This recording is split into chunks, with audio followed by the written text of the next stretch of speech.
지난 시간에 45장에 나오는 바룩에 대해서 약간 언급을 했었는데요.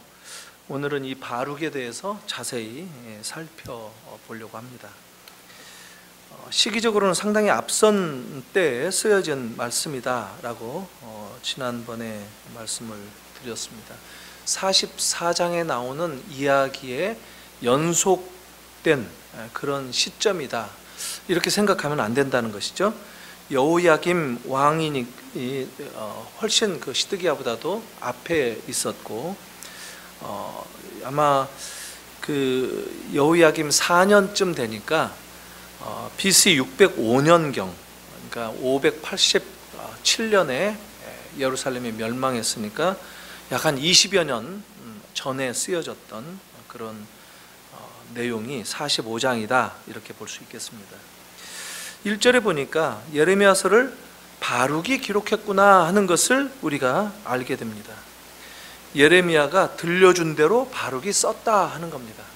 그러니까 구술을 해주면, 말로 얘기하면 바룩은 마치 서기관처럼 글을 썼다, 이런 얘기가 되겠습니다. 이렇게 말씀을 쓰는 입장을 보면 참 이름도 없고 빛도 없고, 그때 당시에 정말 묵묵하게 나타나지 않고 예레미야를 도왔던 그런 일을 했을 것으로 추측이 됩니다. 사실 그 기록의 내용이 성경이었으니까 오늘날 시각으로 본다면 얼마나 영광된 일입니까? 근데 그때 당시 바룩이 했던 일은 정말 바룩이 얘기하는 대로 참 곤고한 일이었겠다, 이런 생각을 해봅니다. 사람들은 좀 표나는 거 일하고 싶어 하죠. 좀 이렇게 두드러지고, 좀 남들이 보기에 누구라도 보면 저 사람이 저 일을 하는구나, 좀 알아주고 하는 일들에 대해서 우리 사람들이 좀 약한 그런 경향이 있는데, 그런 시각에서 본다면 바룩이 참 편하지 않은 일을 애써 했구나, 이런 생각이 듭니다.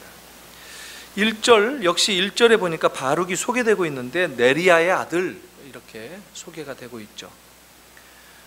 보통 이게 집안을 내세우거나 아버지가 훌륭한 사람들을 소개하는 방식이 누구의 아들이다, 이렇게 얘기합니다. 그러니까 아버지가 유명한 사람이었던 것이죠. 참 어떤 면에서 보면 이 바룩이라는 사람은 한마디로 말해서 집안이 좋았던 그런 사람이었다 하는 겁니다. 출신 성분이 좋았다. 북한 사람들은 성분 그러대요. 성분이 좋은 그런 출신이었습니다. 그러니까 기대를 좀 한 몸에 받고도 자랐을 거고, 또 좋은 집안에서 그만큼 훌륭한 인물이 되어야 되겠다 하는 이런 생각을 어렸을 때부터 하고 컸겠죠. 할아버지는 왕의 이 고관이었고 32장에 나옵니다. 그리고 51장 보면 동생은 시종들의 장이었다, 이렇게 얘기합니다. 그러니까 아주 이 궁중에 가까운 그런 일을 하면서 살았던 집안이었기 때문에 상당히 아주 알려진 그런 집안이었습니다. 자기도 뭔가 일을 하게 되면 그 분야에서 좀 한가닥 해야 된다, 이것을 당연히 여길만 했다 하는 겁니다.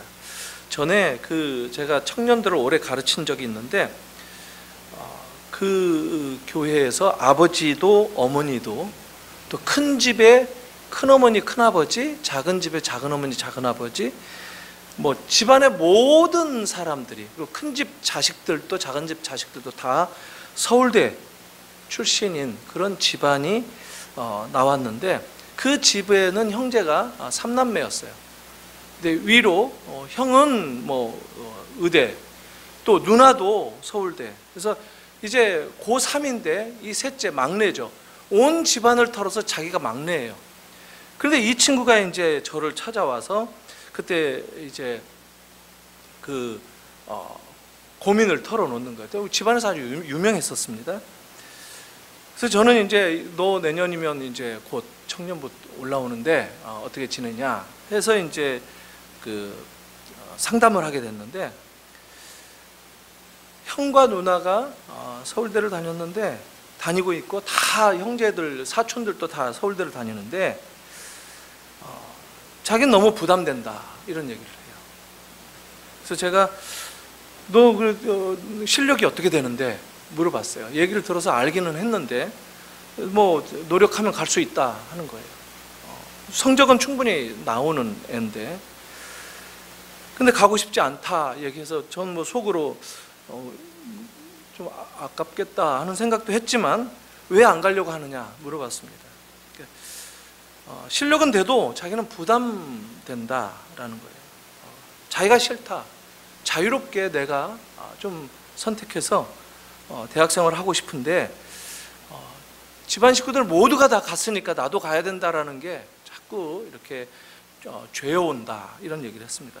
그래서 제가 부모님은 어떤 입장이시냐 하고 물어봤습니다. 또 중요하죠. 그 부모님도 교회에 아주 열심인 재직이었습니다. 근데 부모님은 네 마음대로 하라 이렇게 얘기하셨다는 거예요. 그래서 제가 다시 물어봤어요. 네 마음대로 하라 하는 말씀이 사실은 굉장히 이게 애매하다.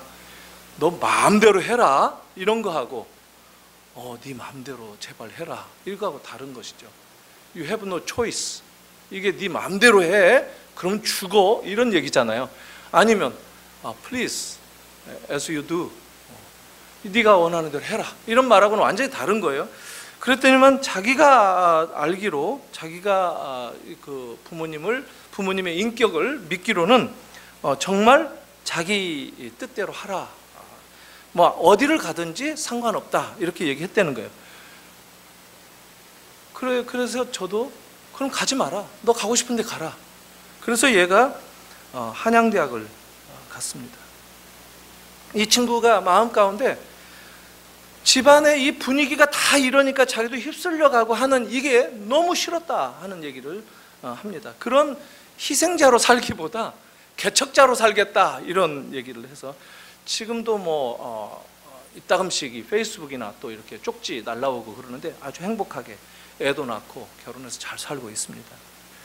저는 부모님이 참 굉장히 훌륭하시다 이런 생각을 하고, 걔 누나는 지금도 보면서 그때 그 이야기를 가끔 만날 때마다 합니다. 사실 그런 집안에서 자라면 남들 보기는 좋을지 몰라도 당사자는 늘 묵직한 부담을 가지고 사는 것, 이것을 사람들이 별로 생각을 안 하는 그런 경향이 있다 하는 겁니다. 남이 보기에 어떻게 생각하겠냐, 다 누나들이나 온 집안이 다 서울대, 너만 삐져나가면 너를 뭐라고 생각하겠냐, 이렇게 여기는 게 이제 일반적인 부모님인데 그 부모님 참 훌륭하다 이런 생각이 듭니다.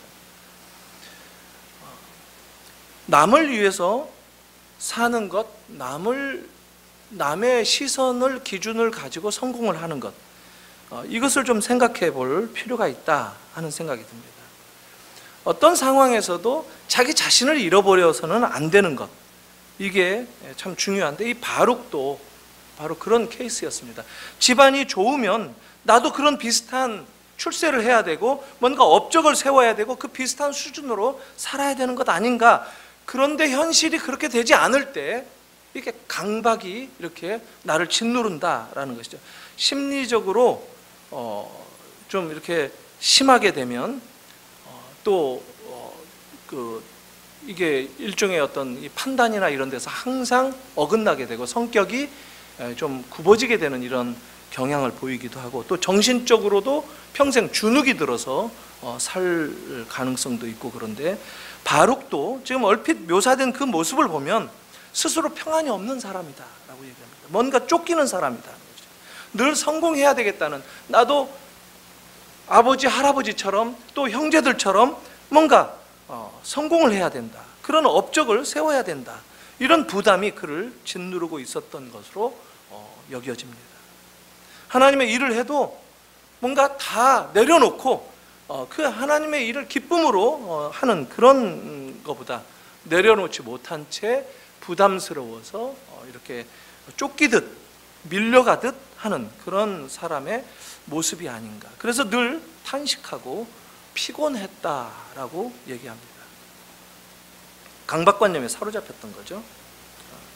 그래서 예레미야를 아마도 그렇게 생각을 했을지도 모르겠어요. 예레미야를 열심히 따라다니면서 이게 지금 참 충성했다라고까지는 나오는데, 한편으로 보면은 예레미야가 받는 그 고난, 그 고통, 이것을 옆에서 지켜보고 하면서 마음도 불편했고 힘도 들었고 참 고달픈 삶을 살았겠다 하는 생각도 듭니다. 오늘날도 그런 식으로 표현은 안 하죠. 좋게 말하면 비선데, 조금 이렇게 낮춰서 표현하면 예레미야의 시다라고 할 수 있죠. 바룩이 왜 그런 예레미야를 따라서 이런 사역에 뛰어들었을까 보면, 자기도 나름대로 꿈이 있었을 거예요.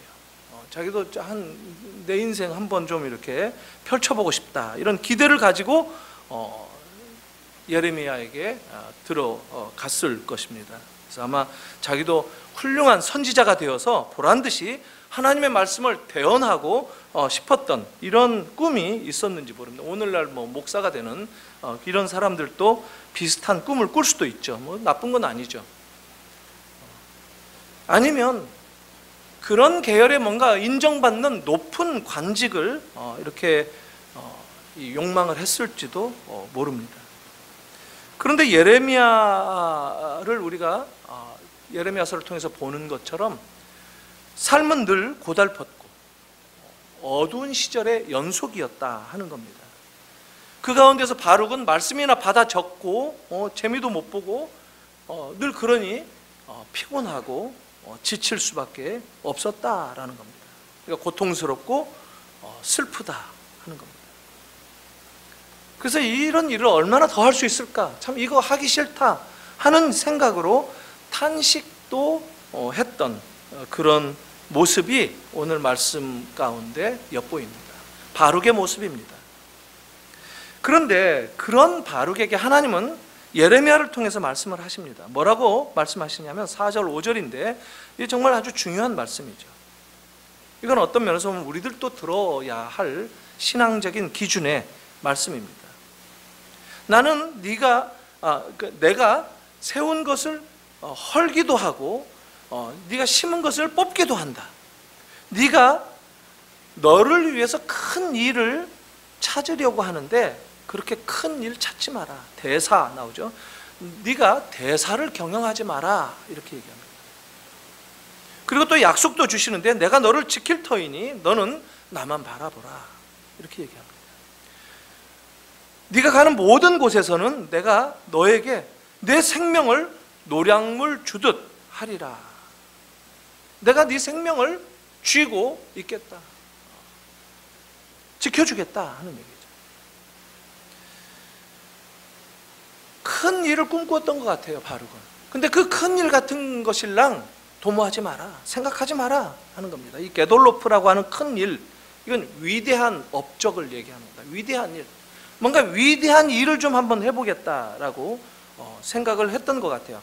예레미야를 능가하는 큰 선지자가 되어서 하나님의 말씀을 전하는 그런 위대한 일을 뜻하기도 할 겁니다. 아니면 이 큰 일이라는 것은 사회적인 명성, 또 지위에 대한 욕구를 가지고 있는 그런 태도를 암시적으로 보여주는 그런 말이 이 큰 일, 대사라고 할 수 있습니다. 그거 내려놓으라 하는 겁니다. 누구나 그렇게 꿈을 꿀 수 있고 비전을 품을 수 있고 야망을 가질 수 있죠. 안 그런 사람 어디 있습니까? 저도 대학 이 총신의 학부 때 이미 목사가 되려고 신학생이 되어서 열심을 내서 다니는데, 주일이 되면요 새벽 6시에 일어나서 나옵니다. 정말 열심이었습니다. 교회에는 11시에 맞춰서 가면, 우리 교회가 좀 큰 부서고 1부, 2부, 3부 예배인데 3부째 고등부만 맡아서 하면 되었습니다. 전도사 때인데도. 근데 6시에 가서 다른 또 큰 교회 가서 1부 예배, 새벽으로 1부 예배 드리고, 또 얼른 옮겨서, 제가 그때 다녔던 교회 영락교회 갔다가 2부 예배는 충현교회 가서 드리고, 그리고 또 3부에 우리 모교회 가가지고 좀 일찍 가서 또 교사회의하고 예배하고, 끝나면 오후 예배 끝나야지 우리 교회에서 이제 끝나니까, 사역자니까 3시에 예배가 있는데 4시에 끝나면 이제 얼른 오면은 순복음교회 여의도에 거기서 마지막 예배 오후 4시 반 이걸 할 수가 있습니다. 그 끝나면 또 저녁 8시에 하는 저기 강남의 사랑의 교회, 그때 저 서초동에 있었죠. 지금도 서초동이구나. 거기 가서 이제 그땐 건물에 있었던 3층 건물에 있었던, 거기서 또 드리고, 예배를 몇 번 드립니까? 열심히 있었어요. 그럼 뭐 목사님들 설교 흉내도 잘 내고, 제가 뭐 아주, 왜냐하면 저도 큰 목사님으로서 메시지를 정말 입에 거품을 품고 폭포수를 쏟아내듯이 이런 명설교가가 되기 위해서 제가 노력했었어요. 어느 한순간에는 저도 그런 얘기를 듣기도 했었어요. 그러다가 공부하고 책에 빠져 들어가다가 보니까, 아, 그게 부질이 없구나. 말씀을 제대로 하는 게 중요하구나. 이러면서 이제 방향이 바뀌고 하면서 공부하는 벌을, 그때부터 아마 지금도 공부하는 벌을 받습니다. 전 뭐 벌 받는다고 생각하고 책 봅니다. 속이 편하죠. 그래요. 누구나 다 한바탕은 그런 꿈을 꿀 수도 있고, 그런 미래를 개척하기 위해서 미리 준비한다 해서 열심을 내서 하기도 합니다. 그런데 그대로 그게 쌓여지는가, 그 길대로, 내가 원하는 길대로 다음 스텝이 이어지고 연결되고 하는가, 그렇지 않더라 하는 겁니다. 지금 바룩이 거기에서 지금 주저앉은 겁니다. 자기의 기대치만큼 현실이 풀리지 않는데 실망이 오게 되고, 자기가 정말 대단한 인물이 좀 되어야 된다라고 했는데 피곤만 하더라라는 경험을 하게 된다는 겁니다. 사실 그런 의미에 있어서 실망도 중요합니다. 실패를 경험하는 것도 중요합니다. 그런데 오늘 이 말씀은, 하나님의 말씀은 뭐냐면, 애당초부터 정말 하나님의 사람으로 살겠다고 한다면 피곤할 이유가 없다라는 겁니다. 이게 어쩌면 우리들이 배워야 할 인생을 사는 법이 아닌가 싶습니다. 너를 위해서 대사를 경영하려고 하지 마라 하는 거예요. 네 이름이 날 필요가 없다라는 거예요. 네가 그렇게 위대한 업적을 세울 필요가 없다라는 거예요. 그렇게 살기로 하면 피곤하다라는 거예요. 우리의 삶의 근본적인 목적이 다르게 된다라는 겁니다. 우리의 근본적인 목적이 뭐냐면, 하나님의 영광을 위해서, 하나님을 위해서 내가 산다라는 것이죠. 왜 살아야 하는가 하는 것을 분명히 보여주는 그런 말씀입니다. 이런 말을 들으면 어떤 사람들은 기분 나빠하는 사람들이 또 의외로 있습니다. 그럼 뭐 우리가 하나님의 영광을 위해서 하나님의 꼭두각시 노릇만 하면서 사는가? 이런 사람들이 있어요. 그게 아니죠. 우리가 창조적으로 살되, 우리가 얼마든지 자유롭게 살되, 그러나 우리의 삶의 목적이 하나님의 영광을 향한 삶이다라는 것을 철두철미하게 인정할 때 그 자유가 완전하게 보장된다라는 것이죠. 아니면 자기 풀에 자기가 꺾이기가 쉽고, 세상 요동치는 그 세상의 세파에, 이 바람에 흔들거리다 보면 넘어지기 쉽다 하는 겁니다. 오늘날도 뭐 사실 저와 같은 이 교역자들이 이렇게 자기의 이름을 낸다든가, 자기의 어떤 목적, 자기의 어떤 동기를 가지고 대사를 경영하려고 하는 것, 이것은 아주 성경적이지 않다 하는 겁니다. 세상에 문제들이 생기는 것은, 교회에서 문제가 생기는 것은 자기를 위해서 살려고, 자기 동기를 가지고 이 일을 추구하고 추진하려고 하다 보니까 문제가 생긴다라는 거죠. 그러면 답답하게 됩니다. 목적을 흐트리지 않는 그런 삶으로 우리들이 돌아갈 필요가 있습니다. 바룩이 탄식하는 것을 보면은 예레미야 선지자가 겪는 그 고난, 핍박, 이것을 아마 함께 겪었던 것 같아요. 그리고 사람들이 바라보는 그 시선, 이게 좀 경멸적이고 아주 참 뭡니까? 아주 비판적이고 심지어 막 죽이려고까지도 하고, 이게 얼마나 부담스러웠겠어요. 이건 다른 한편으로 보면 이스라엘의 타락이 아주 극에 달한 그런 모습 가운데에서 자기가 경험했던 엄청난 오해, 사람들로 하여금 당하는 업신여김, 이런 것들. 그러니까 바룩이 처한 현실이 쉽지 않았다라는 겁니다. 그런데 하나님은 그에게 말씀을 주셔서 위로하시는데, 바룩에게 이 어떤 면에서 보면 전체 예레미야의 말씀의 그 중심 주제를 기억해봐라, 그걸 다시 상기시키는 그런 말씀을 주셨다라는 겁니다. 지금 조수가 일하다가 퍼졌는데 하나님은 그 조수에게도 말씀을 전하라 하고 예레미야에게 말씀을 주신다는 거예요. 하나님 그런 분이세요. 그 조수에게 전체 사역의 맥락을 설명해 줘라 하는 겁니다. 이렇게 바룩에 대해서도 하나님은 직접 격려를 해 주셨다. 그 격려의 내용이 아주 참 놀라운 안전에 대한 보장, 생명에 대한 보장을 약속하시는 말씀이다 하는 겁니다. 어떤 면에서 보면 참 예레미야서에서만도 아주 자주 나왔었죠. 자주 나왔던 메시지죠. 전쟁에 이렇게 패할지라도 목숨은 보존해 주겠다. 예루살렘이 함락되고 수많은 사람들이 도륙당한다 할지라도, 그런 비참한 상황 가운데 있을지라도 하나님은 당신의 사람들은 지켜주신다라고 하는 그런 의지를 이 예레미야서 안에서만 계속해서 표현하는데, 지금 바룩에게도 그것을 확인해 준다라는 겁니다.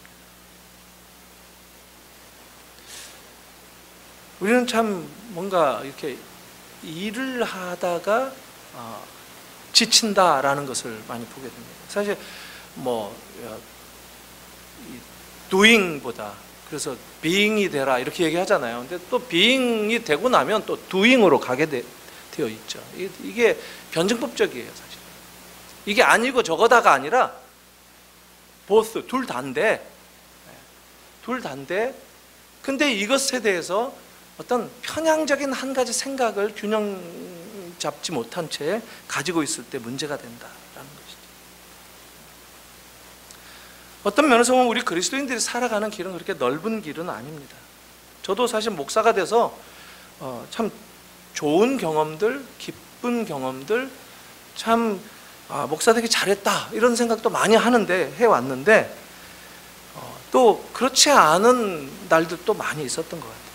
목사여서 더 괴롭고, 목사여서 더 피곤하고, 목사여서 더 힘들다 이런 때도 솔직하게 말씀드리면 있었다 싶습니다. 제가 제 친구 가운데 이 치과 의사가 하나 있는데, 이놈하고 같이 고등학교 같이 시험 보고 재수도 같이 했었어요. 수학 문제 모르면 저한테 물어봤던 그런 친구인데 치과 의사가 됐어요. 제가 강도사 때쯤 됐을 겁니다. 치과 개업을 한다고, 이사 가서 개업한다고, 시골로 개업을 하는 게 돈벌이가 좋다 해서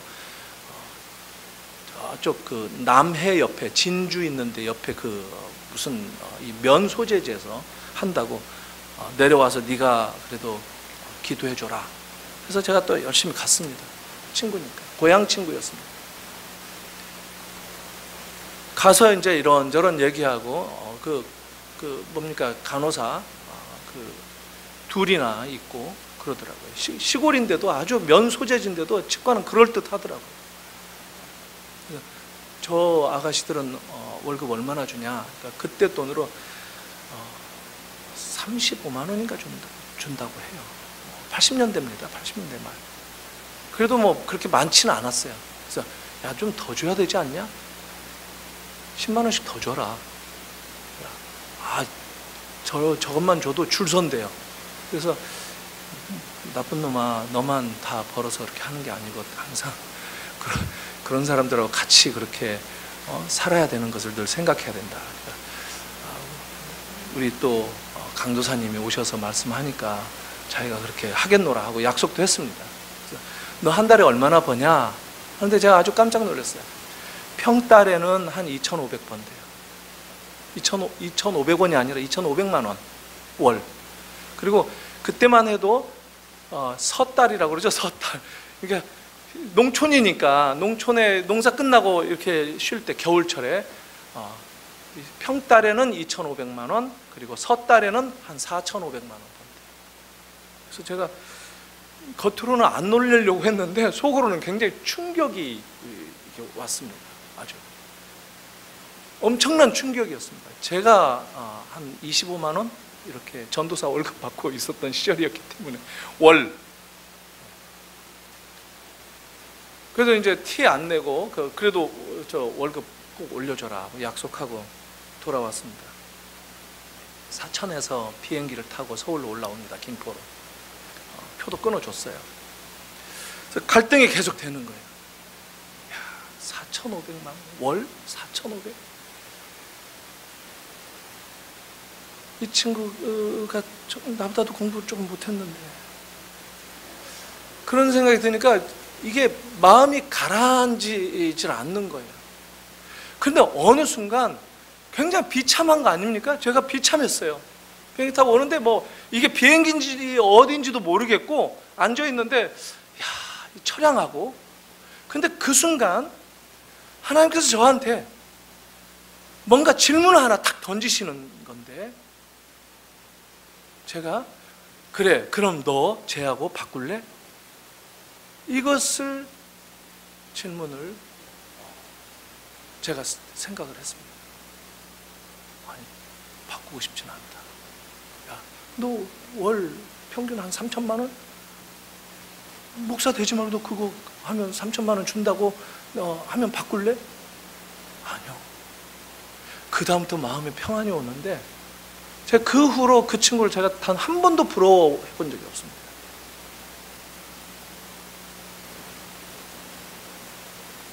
최근에 한번 다시 또 만났었는데, 딸이 치대를 가겠다, 아빠 따라서. 그래서 2대 치대를 가겠다.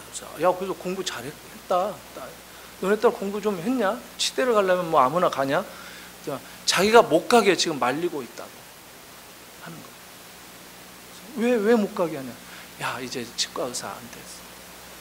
자기 때는, 우리 때죠. 우리 세대는 옛날에는 이거 뭡니까? 이 농촌에서 틀니 해주고 뭐 이빨 뽑고 이게 좋은 걸로 해주고 해서 엄청 벌고, 그게 이제 한물 갈 때쯤 되니까 임플란트가 생겨가지고 지금은 한바탕 또 한바탕 돈 벌었는데, 이제는 이 썩은 애들 거의 없대요. 엄마들이 잘 관리해가지고. 지금 30대 40대 엄마들은 애들 관리를 잘 해줘가지고 또다로 패서라도 양치하고자 해가지고 보니까 그래요. 우리 집 놈들도 뭐 그렇게 이 상태가 안 좋지 않더라고요. 저는 뭐 이가 뭐 양쪽 다. 근데 앞으로는 그런 게 없다는 거예요. 이제 치과 갈 일 별로 없고 그냥 웬만큼 이렇게 큰 돈을 버는 이런 게 아니라는 거예요. 넌 정말 나쁜 놈이다. 넌 흉측한 놈이다. 제가 그랬습니다. 돈 때문에 사냐? 우리 친구니까, 고향 친구니까 뭐 하고 싶은 얘기 다 하죠. 진실로 얘기를 했어요. 너 인마 그렇게 살면 안 된다. 치과 의사가 필요하니까 치과 의사가 되어야 되는 사람이 있는 것이지, 돈으로 이렇게 저렇게 저울질하고 해서 사는 거. 근데 세상 다 그렇게 살지 않아요? 따지고 보면 이왕이면 하면 사람들 그렇게 살지 않아요. 하나님은, 우리는 이왕이면 때문에 하나님은 항상 뒷전으로 밀리는 그런 삶을 산단 말이에요. 지금 그렇게 하다가 바룩이 피곤하고 평안하지 못하고 답답한 그런 삶을 경험하게 된다 하는 겁니다. 성공해서 자기를 좀 세상 가운데서 드러내보고 싶었는데, 한번 좀 세상이 추앙해주는 그런 삶을 살고 싶었는데 그게 아니더라 하는 거예요. 그래서 주저앉았다는 것이죠. 그렇지 않습니다. 기독교는 처음부터 주류 사회에 들어가지 못했어요. 끼지도 못했어요. 기독교는 주류를 선호하고 그걸 목표로 세워서 달려가는 그런 종교가 아니에요. 기독교가 왜 로마 사회에서 사람들에게 인정받았습니까? 주류에서요? 똑똑한 사람들이 많고 엘리트 집단이고 그래서 그렇습니까? 아니에요. 그 잔인한 사회, 돈밖에 모르는 사회, 힘밖에 모르는 사회, 그런 사람들의 정석 가운데 주님께서 주시는 그 소중한 것을 지키려고 애쓰는, 그게 도대체 무엇이냐, 그게 궁금하고 그거 좀 알아보고 싶다 해서 한번 들여다보고 하니까 그게 다른 사람들을 자기보다도 더 먼저 생각해주고 사랑하고 예수님이 그런 사랑을 베푸셨다라고 가르치고 나도 그걸 위해서는 내 목숨도 내어놓는다, 이런 것 때문에 기독교가 로마 사회를 장악하고 로마 사회가 오히려 기독교 앞에 무릎을 꿇게 됐다는 거예요. 우리는 그런 것들을 통해서 세상 가운데 주님을 내보이는데 실패하고 있지는 않나 생각해 볼 필요가 있습니다. 주님은 세상에서의 돈이나 힘이나 그런 업적을 세우는 위대한 일들을 추구하는 것으로 당신을 증명하라고 우리에게 맡기시지 않았다는 겁니다. 묵묵하게 하루하루 우리에게 주어진 일을 성실하게 사는 것, 그것을 주님은 원하신다라는 겁니다. 오늘 바룩에게 말씀하시는 그 하나님의 말씀, 복을 받아서 성공하고 세상에서 출세하고 이러라는 얘기 아니잖아요. 인격이 변하고 삶을 바라보는 그런 자세가 달라지고 영원을 꿈꾸는 그런 삶으로 오늘 주어지는 현실을 바라보고 판단하고 그러라는 거 아닙니까? 그걸 통해서 고상한 예수가, 복음이 드러나는 그런 삶을 살라고 얘기한다는 겁니다. 때로는 업신여김을 당하기도 하고 멸시받기도 하고 조롱받기도 하고, 바룩, 예레미야가 그런 삶을 살지만 그것들을 견디고 또 그런 가운데에서 하나님이 주신 말씀들을 붙잡고 전하고, 어쩌면 저와 여러분들이 그것을 본받아야 되는 게 아니겠는가 이런 생각을 해봅니다. 그리고 그런 삶을 사는 것만으로 감사하고 축복이다 라고 생각하는 그런 자리에 주님이 오늘 저와 여러분들을 초대하신다, 이 말씀을 그렇게 새겨 들었으면 좋겠습니다. 이 시간 같이 한번 오늘 말씀 기억하면서 좀 같이 기도했으면 좋겠습니다.